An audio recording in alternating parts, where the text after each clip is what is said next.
ದೆಹಲಿಯಲ್ಲಿ ನಮ್ಮ ಸುಲ್ತಾನ್ ಮೊಹಮ್ಮದ್ ಬಿನ್ ತುಘಲಕ್ ಹೇಳಿದ ಹಾಗೆ ಕನ್ನಡ ನಾಡನ್ನು ಇಸ್ಲಾಮೀಕರಣ ಮಾಡಬೇಕು. ಕನ್ನಡ ನಾಡಲ್ಲಿದ್ದಂತ ದೇಗುಲಗಳನ್ನು ಒಡೆದು ಮಸೀದಿಯ ನಿರ್ಮಾಣ ಮಾಡಬೇಕು. ಹಾಗೆ ನಾವೆಲ್ಲ ದೆಹಲಿಯಿಂದ ಹೊರಟು ಬಂತು, ದಕ್ಷಿಣ ಭಾಗವನ್ನು ಸೇರಿತು.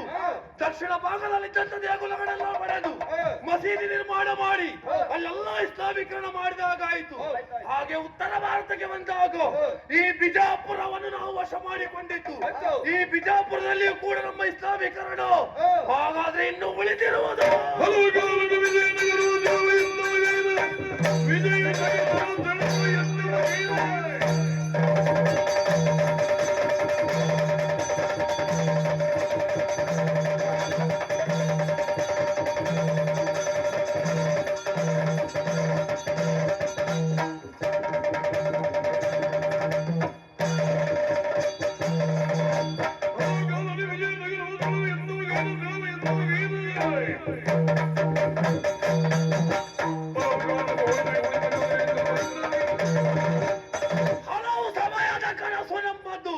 ವಿಜಯನಗರ ಸಾಮ್ರಾಜ್ಯವನ್ನು ವಶ ಮಾಡಬೇಕು. ಅಲ್ಲಿಯೂ ಕೂಡ ನಮ್ಮದೇ ಆದಂತಹ ಇಸ್ಲಾಮಿ ಧರ್ಮವನ್ನು ಸ್ಥಾಪನೆ ಮಾಡಬೇಕು. ಆದ್ರೆ ಏನು ಮಾಡೋಣ? ಅಲ್ಲೊಬ್ಬ ಇದ್ದಾನೆ, ಈ ಅಜ್ಜಮ್ಮ ನಾಯಕ, ಲಕ್ಷ್ಮಣ ನಾಯಕನಂತೆ. ಇವತ್ತು ಅವ ಎಷ್ಟೇ ಬಲಿಷ್ಠನಾಗಿರಲಿ ದಾಳಿ ಮಾಡುದು ಅಂತ ತೀರ್ಮಾನ ಮಾಡಿತು. ಅಭಿಪ್ರಾಯ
ಬಿಜಾಪುರವನ್ನು ವಶಪಡಿಸಿಕೊಂಡಿತ್ತು.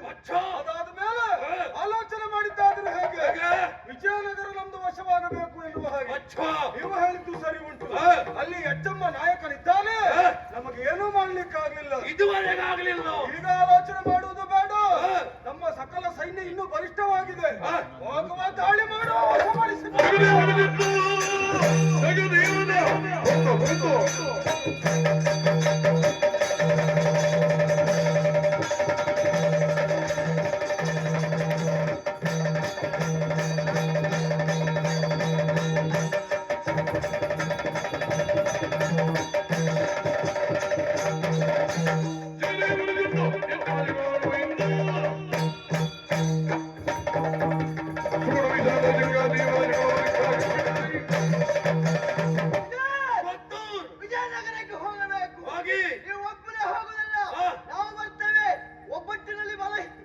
ಒಗ್ಗಟ್ಟಿನಲ್ಲಿ ಬಲ. ಅದೇ ಅದೇ ಅದೇ ಹಾ. ನಾ ಬರ್ತೇನೆ.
ಬಿಜಾಪುರದ ಮುಸಲ್ಮಾನರು ನಮ್ಮ ನಾಡಿನ ಮೇಲೆ ದಾಳಿ ಇಟ್ಟಿದ್ದಾರೆ ಇವತ್ತು ವರ್ತಮಾನವನ್ನು ಕೇಳ್ತಾ ಇದ್ದೇನೆ. ಅವರಿಗೆ ಸಂಜಾತ ಶಾಸ್ತ್ರಿಯನ್ನು ಮಾಡಬೇಕು. ಹಾಗಾಗಿ ಅವರನ್ನು ಹೋರಾಟ ಮಾಡುವುದಕ್ಕಾಗಿ ಎಲ್ಲರೂ ಹೇಳಿ ಹೇಳಿ ಹೇಳಿ ಬನ್ನಿ.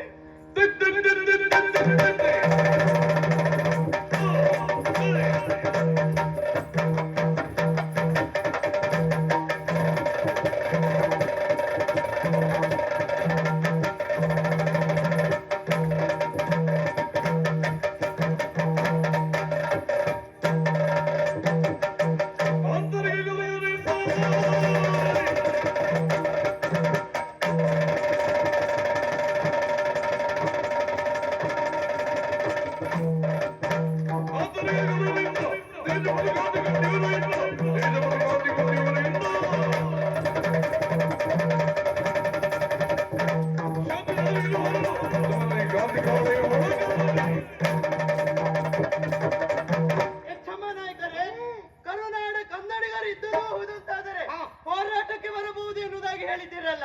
ನಾವೆಲ್ಲರೂ ಕೂಡ ಹೋರಾಟಕ್ಕೆ ಬಂದವರಿದ್ದೇವೆ. ಕರುನಾಡನ್ನು ಉಳಿಸಕೋಸ್ಕರವಾಗಿ ಕಂಕಣ ಬದ್ಧರಾಗಿದ್ದವರು ನಾವು. ಸನಾತನ ಧರ್ಮವನ್ನೇ ನಿರ್ಮೂಲನೆ ಮಾಡಲಿಕ್ಕೆ ಹೊರಟಂತಹ ಮುಸಲ್ಮಾನರನ್ನು ನಮ್ಮ ನಾಡಿನಿಂದ ಓಡಿಸುವುದಕ್ಕಾಗಿ ಸದಾ ಕಾಲ ನಮ್ಮ ಧ್ಯೇಯದಲ್ಲಿ ಪ್ರಾಣ ಇರುವವರೆಗೆ ನಿಮ್ಮೊಂದಿಗೆ ನಾವಿರ್ತೇವೆ. ಯಾಕೆಂದು ಮಾಡುವುದಲ್ಲ, ನಿಮ್ಮೊಂದಿಗೆ ನಾನು ಬರ್ತೇನೆ.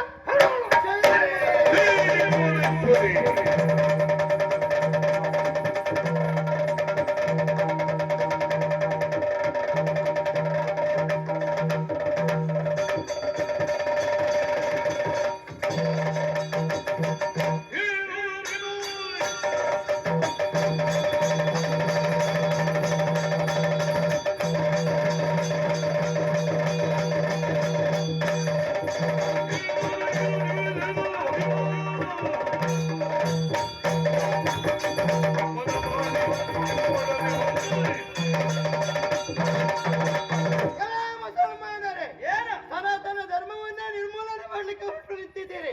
ಅಷ್ಟು ಮಾತ್ರವೇ ಅಲ್ಲ, ನಮ್ಮ ಧರ್ಮದವರನ್ನ ನಿಮ್ಮ ಧರ್ಮವನ್ನಾಗಿ ಮಾಡಬೇಕೆನ್ನುವುದಾಗಿ ಹೇಳ್ತಾ ಇದ್ದೀರಲ್ಲ. ಒಳ್ಳೆ ಮಾತಿನಿಂದ ಹೇಳ್ತಾ ಇದ್ದೇನೆ. ಬಂದ ದಾರಿಗೆ ಸುಂಕ ಇಲ್ಲ ಎಂಬಂತೆ ಹಿಂದೆ ಹೋದರಲ್ಲ ಎಷ್ಟು ಅಲ್ಲ ಅಂತಾದರೆ ಮಾಡುವಂತಹ ಭವನದಲ್ಲಿ ಜಮಪುರಿ ಕಟ್ತೇನೆ.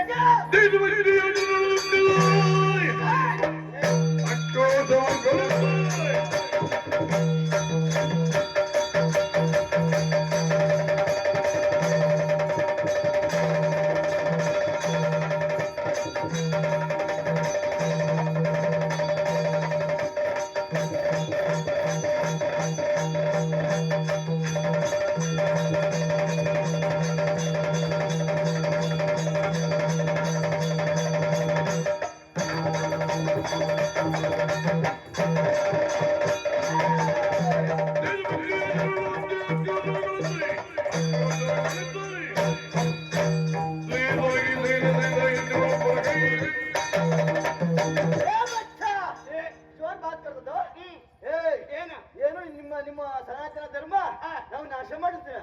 ನಿಜವಾಗಿಯೂ ಯಾರು ಹೇಳಿದ್ದ? ನಿಮ್ಮಲ್ಲಿ ಇದ್ದವರೇ ನಾಶ ಮಾಡ್ಲಿಕ್ಕೆ ಕೊಟ್ಟರು.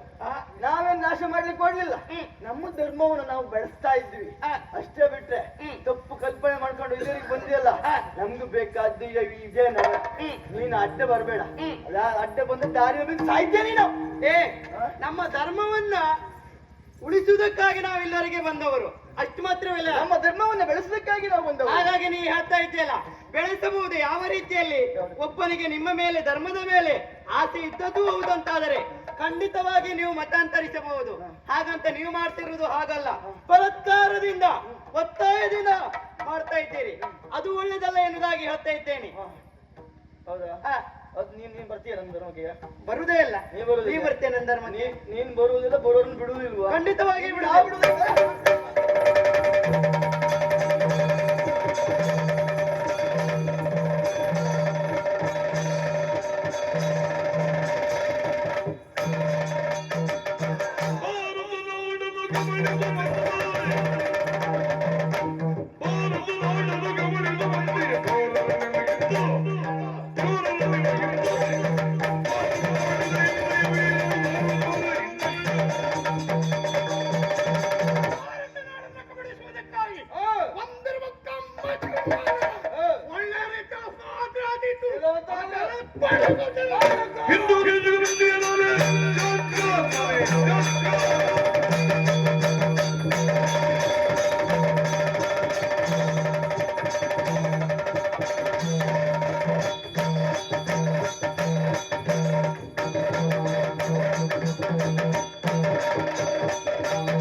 ಒಳ್ಳೆಯ ಮಾತಿನಲ್ಲಿ ವಿಜಯನಗರವನ್ನು ಬಿಟ್ಟುಕೊಟ್ರೆ ಒಳ್ಳೆಯದು ಇಲ್ಲ ಅಂತಂದ್ರೆ ನಿಮ್ಮ ತಲೆ ಹರಿಸ್ತೇನೆ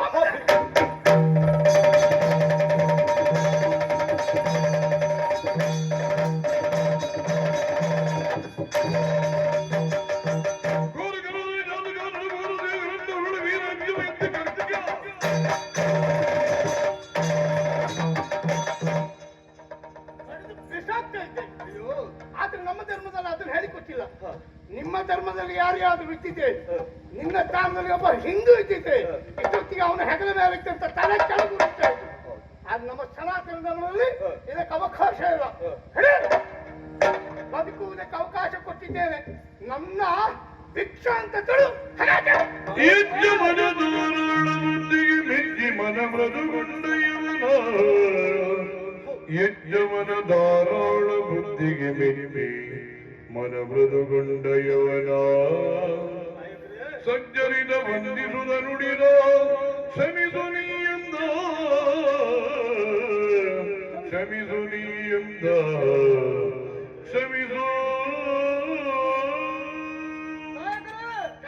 ಬದಲಾಗಿ ನನ್ನನ್ನು ನೀವು ಮಾಫು ಮಾಡಬೇಕು ಕಾರಣ ಮತ್ತೆ ಅದಲ್ಲ ನೀವು ಹೇಳಿದ್ದು ಸತ್ಯವಾಗಿ ಉಂಟು ಒಂದು ವೇಳೆ ನನ್ನ ಸ್ಥಾನದಲ್ಲಿ ಯಾರಾದ್ರೂ ಹಿಂದೊಬ್ಬ ಇದ್ದ ಎನ್ನುವ ಹಾಗೆ ಇದ್ರೆ ನಾವು ಮೊದಲಾಗಿ ಅವರ ತಲೆಯನ್ನು ಹರಿಸುತ್ತಾ ಇದ್ದೆವು ಆದ್ರೆ ನೀವು ಹಾಗೆ ಮಾಡಲಿಲ್ಲ ನೀವು ಮಾಡಿದಂತಹ ಮಾತಾದ್ರು ಹೇಗೆ ಸನಾತನ ಧರ್ಮ ಹೌದು ಕೇಳಿದ್ದು ಹೌದು ನಾವು ನೋಡ್ಲಿಲ್ಲ ಕನ್ನಡಿಗರು ವಿಶಾಲ ಹೃದಯದವರು ಎನ್ನುವ ಹಾಗೆ ಕೇಳಿದ್ದುಂಟು ಇಂದು ಕಣ್ಣಾರೆ ಕಂಡೆ ನಾನು ಅಯ್ಯ ನಿನ್ನದಾಗಿರುವಂತಹ ಈ ದಾನದಿಂದ ನನ್ನ ಪ್ರಾಣ ಎನ್ನುವುದು ಈಗ ಉಳಿದಿದೆ ಅದೊಂದು ಮಾತನ್ನ ಹೇಳ್ತಾ ಇದ್ದೇನೆ ಕನ್ನಡ ನಾಡು ಸನಾತನ ಸಂಸ್ಕೃತಿ ಎನ್ನುವುದು ಉಚ್ಚವಾಗಿರುವಂತಹ ಸಂಸ್ಕೃತಿ ಹಾಗೆ ಕೆಲವೊಂದು ತುಚ್ಛ ನಾಯಿಗಳು ಅದನ್ನ ಕಬಳಿಸುವುದಕ್ಕೆ ಅಲ್ಲ ಅದನ್ನ ಹಾಳು ಮಾಡುವುದಕ್ಕೆ ಸಜ್ಜಕಾರವನ್ನು ಹೂಡುತ್ತಾ ಉಂಟು ಈವಾಗಲೇ ನೀವು ಎಚ್ಚೆತ್ತುಕೊಂಡ್ರೆ ಒಳ್ಳೆಯದು ಮುಂದೆ ನಾವು ಎಚ್ಚೆತ್ತುಕೊಳ್ತೇವೆ ಹೋರಾಟ ಮಾಡ್ತೇವೆ ಗೆಲ್ಲುತ್ತೇವೆ ಎನ್ನುವ ಹಾಗೆ ಹೋದರೆ ಎನ್ನುವ ಹಾಗೆ ಇದ್ರೆ ನಿಮ್ಮ ಪಾಲಿಗೆ ಉಳಿಕಾಲ ಇಲ್ಲೋ ಎನ್ನುವ ಹಾಗೆ ನಾನು ಈಗ ಹೇಳ್ತಾ ಇದ್ದೇನೆ ಆದರೊಂದು ನಾಯಕ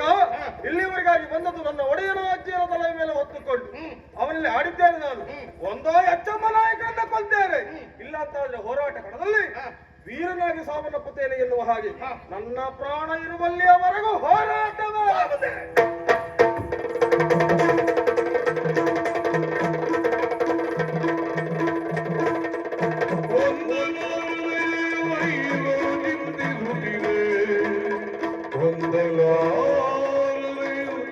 ಜಯವೈವರು ನಿಂತಿರುತ್ತಿರೆ ಬಂದು ತಿರುವೆಂಕಟನು ನುಡಿದ ನಾಡಿನ ಆಸ್ತೆಯ ಸ್ಥಿತಿಯ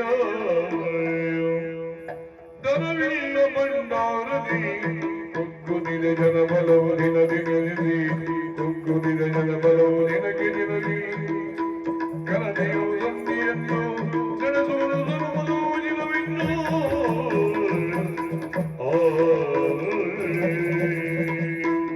ಎಚ್ಚಮ್ಮ ನಾಯಕರೇ, ಕಿರು ವೆಂಕಟನಾಯಕರೇ, ಅದೆಷ್ಟೋ ಸಮಯದಿಂದ ಕಾಡಿಯಾಗಿ ದುರವನ್ನು ಕೊಡ್ತಾ ಇದ್ದೇವೆ. ಆದರೆ ಜಯ ಅಪಜಯದ ನಿರ್ಣಯ ಎನ್ನುವುದು ಇನ್ನೂ ಆಗ್ಲೇ ಇಲ್ಲ. ಹಾಗಂತ ಸರಿಯಾಗಿ ಸೂಕ್ಷ್ಮ ರೂಪದಿಂದ ನಮ್ಮ ಸೇನೆಯನ್ನು ಗಮನಿಸಿದರೆ ನಮ್ಮ ಬಲ ಎನ್ನುವುದು ಕುಂಠಿತ ಆಗ್ತಾ ಉಂಟು. ಅಷ್ಟು ಮಾತ್ರವೇ ಅಲ್ಲ, ಆನೆಗಳಿಗೆ ಸೇವಿಸಲಿಕ್ಕೆ ಆಹಾರವಿಲ್ಲ. ಸೈನಿಕರು ಅದೇ ಹೊಟ್ಟೆಯಲ್ಲಿ ಹೋರಾಟವನ್ನು ನಡೆಸ್ತಾ ಇದ್ದಾರೆ. ಅದೆಷ್ಟೋ ಸೈನಿಕರು ಕೈ ಕಾಲುಗಳನ್ನು ಕಳೆದುಕೊಂಡರೂ ಕೂಡ ನಮ್ಮ ನಾಡನ್ನು ಉಳಿಸಿಕೊಳ್ಳಬೇಕೆನ್ನುವ ಉದ್ದೇಶದಿಂದ ಹೋರಾಟ ಮಾಡಲಿಕ್ಕೆ ಮುಂದಾಗ್ತಾ ಇದ್ದಾರೆ. ಹೀಗೆ ಹೋರಾಟವನ್ನು ನಡೆಸುತ್ತಾ ಹೋದಂತಾದರೆ ಖಂಡಿತವಾಗಿಯೂ ಜಯವನ್ನು ನಾವು ಪಡೆಯಲಾಗದು. ಹಾಗಾಗಿ ಹೇಳ್ತಾ ಇದ್ದೇನೆ, ಏನು ಸಂಧಾನವನ್ನು ಮಾಡಿಕೊಳ್ಳುವ. ಯಾರಲ್ಲಿ ಸಂಧಾನ? ನಾವು ಅವರಲ್ಲಿ ಸಂಧಾನ. ಏನೆಂದೆದಿರು ವೆಂಕಟ ಏನೆಂದೆದಿರು ವೆಂಕಟ ಸಂಧಾನಹೀನಯವನರಲಿ ಹಗಣ ಸಂಧಾನಹೀನಯವನರಲಿ ಹಗಣ ಮಾನಹಾನಿಗೆ ವರ್ಗವು ಕುಲಮಾನದಿಯೊಳಗವು ಏನೆಂದೆದಿರು ವೆಂಕಟ. ತಿರುವೆಂಕಟರಾಯ, ಏನಂತ ಹೇಳುವುದಕ್ಕೆ ಮುಂದಾಗ್ತಾ ಇದೆಯಾ? ಅದಲ್ಲದೆ ಹೋದ್ರೆ ಹೀನರಾಗಿರುವ ಯವನರೊಡನೆ ನಾವು ಸಂಧಾನ ಮಾಡಿಕೊಳ್ಳುವುದೇ ಇದು ಮಾನಗೇಳಿತನ ಅಂತ ಆಗುವುದಿಲ್ವೋ? ಯೋಚನೆ ಮಾಡಬೇಕಾದ ಅಗತ್ಯ ಇಲ್ಲ. ನಮ್ಮ ಸೇನೆ ಎಷ್ಟೇ ನಶಿಸಿದರೂ ಸರಿ, ಎಚ್ಚಮ್ಮ ನಾಯಕನಲ್ಲಿ ಉಸಿರಿರುವ ತನಕೂ ಹೋರಾಟ ಮಾಡ್ತೇನೆ. ಒಂದೋ ಈ ಕನ್ನಡಾಂಬಿಗಾಗಿ ಜೀವ ಬಿಡ್ತೇನೆ, ಇಲ್ಲಪ್ಪ ಅಂದಿರುವವರನ್ನೇ ನಿಶ್ಚಿಂತರಾಗಿ ಇದೇ ರೀತಿಯಾಗಿ ಹೋರಾಟವನ್ನು ಮಾಡುತ್ತಾ ಹೋದರೆ ಏನಾಗ್ತದೆ? ಮಾರಣ ಹೋಮ ನಡೆದು ಹೋಗ್ತದೆ. ವಿಜಯನಗರದಲ್ಲಿ ಇನ್ನು ಮುಂದೆ ಸನಾತನ ಧರ್ಮ ಎನ್ನುವುದು ಇನ್ನೂ ಉಂಟು.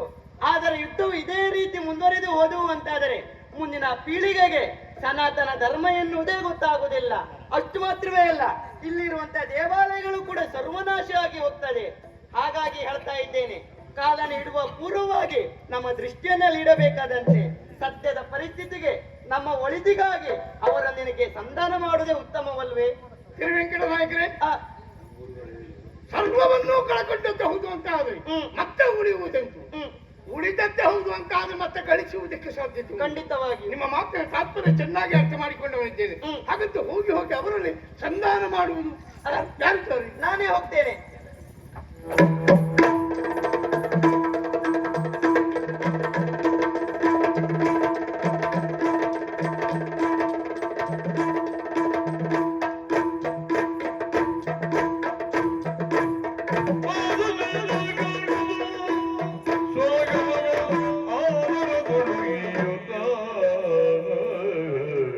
ಸ್ವಾಗತ ಸುಸ್ವಾಗತ. ಯಚ್ಚಮ್ಮ ನಾಯಕ, ನಮ್ಮವರನ್ನ ಕಳಿಸಿಕೊಡುವ ಮೂಲಕವಾಗಿ ನಿಮ್ಮನ್ನ ಇಲ್ಲಿವರೆಗಾಗಿ ಕಳಿಸಿದವರಿದ್ದೇವೆ. ಸರಿ. ಉದ್ದೇಶ ಇಷ್ಟೇ, ಎಂತದು? ಈವಾಗಲೇ ಹೋರಾಟ ಮಾಡುತ್ತಾ ಇರುವಂತ ನಮ್ಮಲ್ಲಿ ಜಯಾಪಜಯ ಎನ್ನುವುದು ನಿರ್ಣಯ ಆಗಲಿಲ್ಲ. ಹಾಗಂತ ನಿಮ್ಮ ಸೇನೆ ಎಲ್ಲವೂ ನಾಶವಾಗುತ್ತೆ ಉಂಟು. ಹೀಗೆ ಆ ಉಳಿದ ಹಾಗೆ ತೆಗೆದುಕೊಂತಾದ್ರೆ ಕೊನೆಯಲ್ಲಿ ನಾನು ನೀನು ಬಿಟ್ಟು ಮತ್ತೆ ಯಾರು ಉಳಿಯುವುದಿಲ್ಲ. ಹಾಗಾಗಬಾರದು ಎಂಬ ಉದ್ದೇಶಕ್ಕಾಗಿ ಒಂದು ತೀರ್ಮಾನಕ್ಕೆ ಬಂದಿದ್ದೇನೆ. ಒಂದು ಸಂಧಾನ ಮಾಡಿಕೊಳ್ಳೋಣ ಅಂತ. ಇದಕ್ಕೆ ನಿಮ್ಮ ಅಭಿಪ್ರಾಯ ಏನು ಕೇಳಬಹುದಾ? ಸಂಧಾನ ಮಾಡಿಕೊಳ್ಳುವಂತ ವಿಚಾರ ಬಂತು. ಹಾಗೆ ಯುದ್ಧವನ್ನು ನಿಲ್ಲಿಸಿ ನಾವೆಲ್ಲ ಒಂದು ಗೂಡಿ ಇಲ್ಲಿಗೆ ಬಂದಿದ್ದು. ನಿಮ್ಮ ಸೇನೆ ನಷ್ಟ ಆದದ್ದು ಮಾತ್ರ ಅಲ್ಲ, ನಮ್ಮ ಸೇನೆಯು ಅಪಾರ ನಷ್ಟ ಹೊಂದಿದೆ. ಈಗ ಸಂಧಾನ ಮಾಡಿಕೊಳ್ಬೇಕು ಅಂತಾದ್ರೆ ಸಂಧಾನದ ಕೆಲವು ಕರಾರುಗಳು ನನ್ನದುಂಟು. ಅದಕ್ಕೆ ನೀನು ಒಪ್ಪುತ್ತಿ ಅಂತಾದ್ರೆ ಹೇಳ್ತದೆ. ಹೇಳು. ಕೇಳು.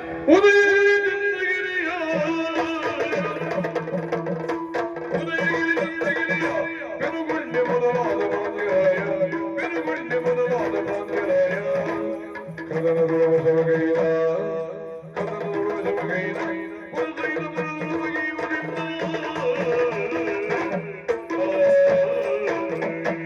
ಹಾಗಾದ್ರೆ ನನ್ನ ಕರಾರನ್ನು ಸರಿಯಾಗಿ ಕೇಳು. ಏನು? ಉದಯಗಿರಿ ಹಾಗೂ ಚಂದ್ರಗಿರಿ ಇನ್ನು ವಿಜಯನಗರದ ರಾಜಧಾನಿ ಆಗಿರುವಂತ ಪೆನುಗಂಡೆ, ಇನ್ನು ಕಂಪಿಲ ಜೊತೆಯಲ್ಲಿ ಅಷ್ಟನ್ನು ನನಗೆ ಬಿಟ್ಟು ಕೊಡಬೇಕು.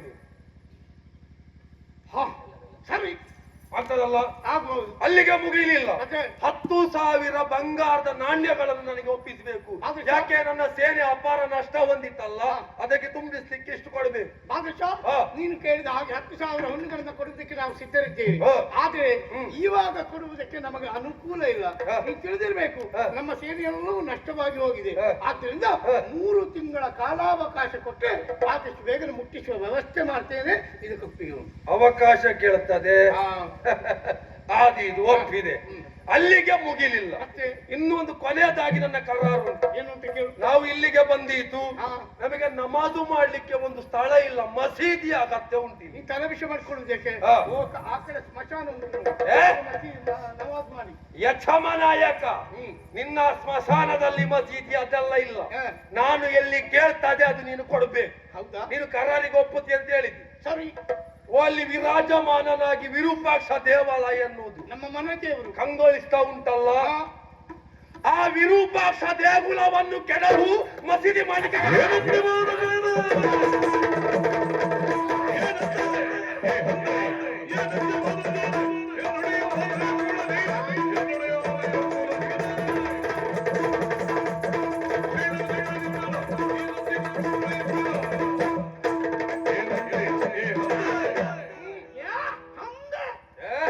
ಹಂದಿ ಸಂತಾನಕ್ಕೆ ಹುಟ್ಟಿದ ಮಚ್ಚವಾಯ್ ಅಧಿಕ ಪ್ರಸಂಗಿ ಕೊಟ್ಟ ಸರಿಗೆ ಹೆಚ್ಚಾಯ್ತು ಅಂತ ಕಾಣ್ತದೆ. ಅದಲ್ಲದೆ ಹೋದ್ರೆ ಹಾ. ನಮ್ಮ ಮನೆ ದೇವರು, ಹ್ಮ್. ನಮ್ಮ ಮನೆಯ ದೇವರು, ನಮ್ಮ ಸನಾತನ ಧರ್ಮದ ಚಾಟಕ ಬೆಂದಿರಿಸಿಕೊಂಡಿರುವಂತ ವಿರೂಪಾಕ್ಷ ದೇವಾಲಯವನ್ನ ಕೆಡವಿ ಅಲ್ಲಿ ನಿಮಗೆ ಮಸೀದಿ ಮಾಡುವುದಕ್ಕೆ ಅವಕಾಶ ಕೊಡಬೇಕು. ಹಿಂಗೆ ಅದಾದ್ರೆ ನನಗೆ ಏಯ್! ಕೆಡವು ಮೊದಲು. ಎಲ್ಲಿಯವರೆಗೆ ಎತ್ತಮ್ಮ ನಾಯಕ ಬದುಕಿರ್ತಾನೋ ಹಾ. ಅದಕ್ಕೆ ಅವಕಾಶ ಕೊಡುವವನಲ್ಲ. ಹಾಗಾಗಿ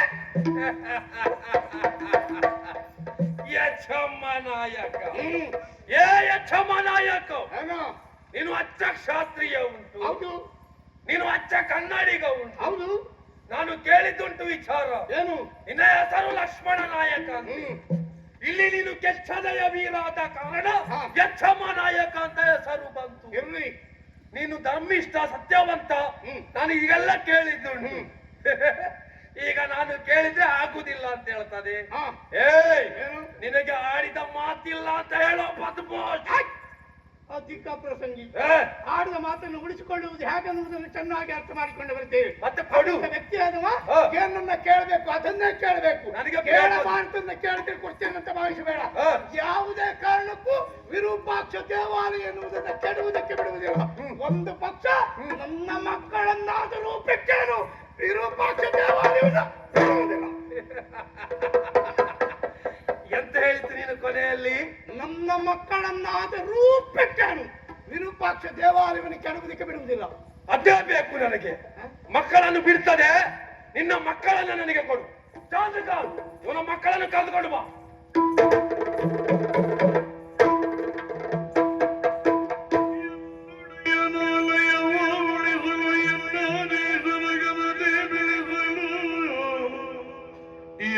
ಎನ್ನೊಡೆಯನಾಲಯವ ಉಳಿಸಲು ಎನ್ನ ದೇಶದ ಘನತೆ ಬೆಳೆಸಲು ಎನ್ನೊಡನ ಮಕ್ಕಳನ್ನು ಅನುಸರು ಒತ್ತೆಯಾಗಿಡುವೆ.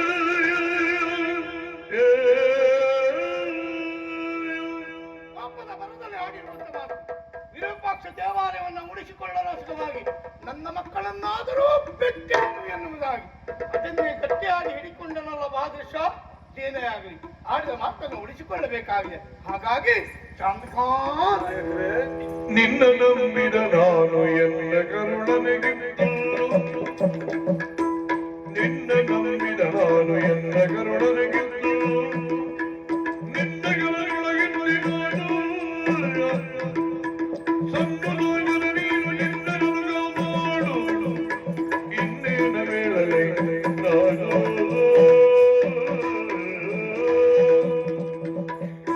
ಚಾಂದ್ಖಾನ್ ನಾಯಕ್, ನನಗೂ ನಿನಗೂ ಹೋರಾಟ ನಡೆದಿದೆ. ಪರಿಣಾಮವಾಗಿ ನೀನು ಸೋತಾಗ ನಿನ್ನನ್ನು ಕೊಲ್ಲದೆ ರಕ್ಷಣೆ ಮಾಡಿದವ ನಾನು. ಪ್ರಾಣದಾನವನ್ನಿತ್ತವರು ನೀವು. ಅದರ ಜೋತಕೋ ಎಂಬಂತೆ ನಮ್ಮಿಬ್ಬರ ಮಧ್ಯೆ ಒಂದು ಮಿತ್ರತ್ವ ಎನ್ನುವುದು ಹುಟ್ಟಿಕೊಂಡಿದೆ. ಖಂಡಿತವಾಗಿ. ಅದರ ಪ್ರತೀಕವಾಗಿ ನಾನೊಂದು ಆಸೆಯನ್ನು ವ್ಯಕ್ತಪಡಿಸ್ತಾ ಇದ್ದೇನೆ. ಏನು ನಾಯಕರೇ? ಪಾದಶಾಹಿ ಆಟ ಮಾತಂತೆ ನನ್ನ ಈರುವರು ಮಕ್ಕಳನ್ನ ನಿನ್ನ ಕೈ ಮೇಲೆ ಇರಿಸಲಿದ್ದೇನೆ. ಸರಿ. ಆ ಮಕ್ಕಳಿಗೆ ಯಾವುದೇ ರೀತಿಯ ಕುಂದು ಬಾರದ ಹಾಗೆ ಅವರನ್ನು ರಕ್ಷಿಸ್ತೇನೆಯೋ ಪ್ರಾಣ ಮಿತ್ರನೆಯರಿಯ ಪ್ರಾಣ ಇದ್ದವರಿಗೆ ದೂರಗಳ ಪ್ರಾಣ ರಕ್ಷಿಸುವೆ ಪ್ರಾಣದ ಹಿರಿಯ ಕೈವಾಡ ಯೋಧಲೆ ಗೆಳೆಯ ಪ್ರಾಣದ ಹಿರಿಯ ಕೈಯಾಡ ಯೋಧಲೆ ಗೆಳೆಯ ಜಾಡವೀರಗಳಿಂದ ನಾಗ ಪ್ರಾಣ ಮಿತ್ರನೇ ನೀನಂದಂತೆ ಬಾದಶಾಹನನ್ನ ಒಪ್ಪಿಸಿ ಇಲ್ಲಿಯವರೆಗಾಗಿ ಕರೆತಂದದ್ದು ಸತ್ಯ ಆದ್ರೆ ಏನು ಮಾಡುವುದು ಏನು ಕೋಪದ ಬರದಲ್ಲಿ ಬಂದಂತಹ ಮಾತನ್ನೇ ಗಟ್ಟಿಯಾಗಿ ಹಿಡಿದುಕೊಂಡಂತಹ ನನ್ನೊಡೆಯ ನಿನ್ನ ಮಕ್ಕಳನ್ನೇ ಆಡಬಿಡು ಎನ್ನುವ ಹಾಗೆ ಕೇಳಿಕೊಂಡ ಅದಕ್ಕಾಗಿಯೇ ಮಕ್ಕಳನ್ನ ಕೊಡ್ತೀಯ ನೀನು ಮಿತ್ರ ನಿನಗೊಂದು ಮಾತನ್ನು ನಾನು ಕೊಡ್ತೇನೆ ಏನು? ಯಾವ ಕಾಲಕ್ಕೂ ನಿನ್ನ ಮಕ್ಕಳಿಗೆ ತೊಂದರೆಯಾಗದ ರೀತಿಯಲ್ಲಿ ಅಲ್ಲ ಅವರಿಗೆ ಪ್ರಾಣಕ್ಕೆ ಕುತ್ತು ಬಂತು ಎನ್ನುವ ಹಾಗೆ ಆದ್ರೆ ನನ್ನ ಪ್ರಾಣವನ್ನು ಕೊಟ್ಟಾದರೂ ಕೂಡ ಅವರನ್ನು ರಕ್ಷಣೆ ಮಾಡ್ತೇನೆ ನೀನು ಆಲೋಚನೆ ಮಾಡುವುದೇ ಬೇಡ. ಚಂದ್ಕಾಂತ್, ನೀನು ಮಾಡಿದಂತ ಉಪಕಾರವನ್ನು ಎಂದೂ ಮರೆಯುವುದಿಲ್ಲ ಕಾಲ ಕೂಡಿ ಬಂದಾಗ ಅದಕ್ಕೆ ಪ್ರತ್ಯಾದಂತ ಉಪಕಾರ ಮಾಡ್ತೀನಿ